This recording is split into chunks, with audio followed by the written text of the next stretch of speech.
ಈ ಹಿಂದೆ ಕಾಂಗ್ರೆಸ್ ಶಾಸಕ ಶಿವಲಿಂಗೇಗೌಡರು ಅರಸೀಕೆರೆ ಎಂಎಲ್ಎ ಒಂದು ರಾಷ್ಟ್ರೀಯ ಹಬ್ಬದ ಆಚರಣೆ ಸಂದರ್ಭದಲ್ಲಿ ಮಕ್ಕಳು ಕಮಲದ ಹೂವನ್ನು ಹಿಡ್ಕೊಂಡು ನೃತ್ಯ ಮಾಡುವಾಗ ಅದನ್ನ ಬಿಜೆಪಿ ಚಿಹ್ನೆ ಯಾಕೆ ಬಳಸಿದಿರಿ ಅಂತ ಕೇಳಿ ಬಹಳ ದೊಡ್ಡ ವಿವಾದ ಆಗಿತ್ತು. ಇದೀಗ ಜೆಡಿಎಸ್ ಎಂಎಲ್ಎ ಶರಣಗೌಡ ಕಂದಕೂರ್ ಅವರು ಒಂದು ಕಂದಾಯ ಇಲಾಖೆಯ ಒಂದು ಏನು ಯೋಜನೆ ಇದೆ ಅದರಲ್ಲಿ ಹಸ್ತದ ಚಿಹ್ನೆಯನ್ನು ಬಳಸಿರೋದ್ರ ಬಗ್ಗೆ ಆಕ್ಷೇಪವನ್ನು ವ್ಯಕ್ತಪಡಿಸಿದ್ದಾರೆ. ಅದನ್ನು ತೆಗೀರಿ, ಅದನ್ನು ಹಸ್ತದ ಚಿಹ್ನೆಯನ್ನು ರಾಜಕಾರಣ ಆಗತ್ತೆ ಅಂತ ಹೇಳಿದ್ದಾರೆ. ಅಷ್ಟಕ್ಕೂ ಇದೆಲ್ಲ ಏನು ಅನ್ನೋದರ ಕಂಪ್ಲೀಟ್ ಡೀಟೇಲ್ಸ್ ಈ ವಿಡಿಯೋದಲ್ಲಿದೆ. ಈ ವಿಡಿಯೋನ ಕಡೆಯವರೆಗೂ ನೋಡಿ.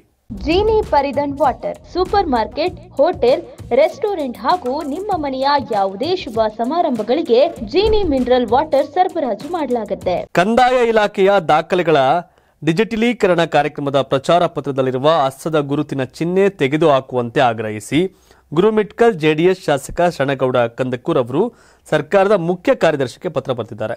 ಗುರುಮಿಟ್ಕಲ್ ತಹಶೀಲ್ದಾರ್ ಕಚೇರಿಯಲ್ಲಿ ಕಂದಾಯ ಇಲಾಖೆಗಳ ದಾಖಲೆಗಳ ಡಿಜಿಟಲೀಕರಣ ಕಾರ್ಯಕ್ರಮ ನಡೆಯಿತು. ಇದರ ಉದ್ಘಾಟನಾ ಕಾರ್ಯಕ್ರಮದಲ್ಲಿ ಸರ್ಕಾರ ಹಾಕಿದ್ದ ಭಿತ್ತಿ ಪತ್ರದಲ್ಲಿ ಹಸ್ತದ ಚಿಹ್ನೆ ಇದೆ.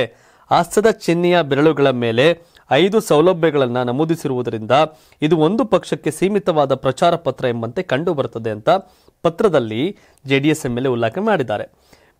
ಭಿತ್ತಿ ಪತ್ರವನ್ನ ಗಮನಿಸಿದರೆ ಜನಸಾಮಾನ್ಯರಲ್ಲಿ ಒಂದು ಪಕ್ಷದ ಪ್ರಚಾರದ ರೀತಿ ಭಾಸವಾಗುತ್ತದೆ. ಇದು ಆಕ್ಷೇಪಾರ್ಹ. ಯಾವುದೇ ಸರ್ಕಾರದ ಕಾರ್ಯಕ್ರಮಗಳು ಒಂದು ಪಕ್ಷಕ್ಕೆ ಸೀಮಿತವಾಗಬಾರದು. ಹೀಗಾಗಿ ಪ್ರಚಾರ ಪತ್ರದಲ್ಲಿ ಬೇರೆ ರೀತಿಯ ಲೋಗೋ ಉಪಯೋಗಿಸಬೇಕು.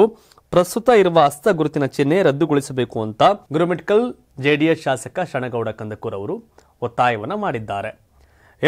ಕಂದಾಯ ಇಲಾಖೆಯ ಈ ಒಂದು ಡಿಜಿಟಲೀಕರಣ ಕಾರ್ಯಕ್ರಮದಲ್ಲಿ ಹಸ್ತದ ಗುರುತನ್ನು ಬಳಸಿರೋದ್ರ ಬಗ್ಗೆ ತಾವೇನು ಹೇಳ್ತೀರಿ? ನಿಮ್ಮ ಒಪಿನಿಯನ್ ಏನು? ಅದೇ ಇರಬೇಕಾ ಅಥವಾ ಬದಲಾವಣೆ ಮಾಡಬೇಕಾ? ನಿಮ್ಮ ಅಭಿಪ್ರಾಯವನ್ನು ಕಾಮೆಂಟ್ ಮಾಡಿ ತಿಳಿಸಿ. ಧನ್ಯವಾದ. ಇದು ಕರ್ನಾಟಕ ಟಿವಿ, ಕನ್ನಡಿಗರ ಧ್ವನಿ.